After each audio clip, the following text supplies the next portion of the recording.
ಎಲ್ಲರಿಗೂ ನಮಸ್ಕಾರ. ನಾನು ಮಹಾಬಲೇಶ್ವರ ಭಟ್ಟ ಯಲ್ಲಾಪುರ.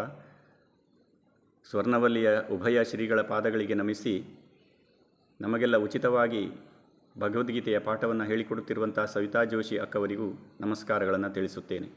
ಸ್ವರ್ಣವಲ್ಲಿಯ ಶ್ರೀಗಳಾದ ಶ್ರೀ ಗಂಗಾಧರೇಂದ್ರ ಸರಸ್ವತಿ ಸ್ವಾಮಿಗಳು ಭಗವದ್ಗೀತೆಯ ಅಭಿಯಾನವನ್ನು ಆರಂಭಿಸಿ ಮಧುರವಾದ ದಾಟಿಯಲ್ಲಿ ಭಗವದ್ಗೀತೆಯನ್ನು ಕೇಳುವಂಥ ಸೌಭಾಗ್ಯವನ್ನು ಪುಣ್ಯವನ್ನು ನಮಗೆ ಅವರು ಒದಗಿಸಿಕೊಟ್ಟರು. ಶ್ರೀ ಗುರುಗಳ ಮಾರ್ಗದರ್ಶನದಲ್ಲಿ ಸವಿತಾ ಜೋಶಿ ಅಕ್ಕ ಅವರು ಉಚಿತವಾಗಿ ಆನ್ಲೈನ್ ಮೂಲಕ ಅನೇಕ ಗೀತಾಭ್ಯಾಸಿಗಳಿಗೆ ಪಾಠವನ್ನು ಹೇಳಿಕೊಡುತ್ತಿದ್ದಾರೆ. ಅವರ ಈ ಉಚಿತ ಸೇವೆಗೆ ನಾವೆಲ್ಲ ಕೃತಜ್ಞತೆಯನ್ನು ತಿಳಿಸೋಣ. ಹಾಗೆಯೇ ನಮ್ಮ ಪರಿಚಯದವರಿಗೆ ಸವಿತಾ ಜೋಶಿ ಅಕ್ಕ ಅವರ ಈ ಗೀತಾ ಪಠಣದ ತರಗತಿಯ ಬಗ್ಗೆ ಮಾಹಿತಿ ನೀಡಿ ಇನ್ನೂ ಅನೇಕ ನಮ್ಮ ಪರಿಚಯದವರು ಸಂಬಂಧಿಕರು ಸೇರಿಕೊಳ್ಳುವಂತೆ ತಿಳಿಸೋಣ. ಭಗವದ್ಗೀತೆಯ ಜ್ಞಾನದ ಬೆಳಕು ವಿಶ್ವದಾದ್ಯಂತ ಹರಡಿ ಲೋಕಕ್ಕೆ ಶಾಂತಿ ಮತ್ತು ಸಮೃದ್ಧಿಯನ್ನು ನೀಡಲಿ ಎಂದು ಶ್ರೀಕೃಷ್ಣ ಪರಮಾತ್ಮನಲ್ಲಿ ಬೇಡಿಕೊಳ್ಳುತ್ತಾ ನನ್ನ 2 ಅನಿಸಿಕೆಗಳಿಗೆ ವಿರಾಮ ನೀಡುತ್ತೇನೆ. ಧನ್ಯವಾದಗಳು.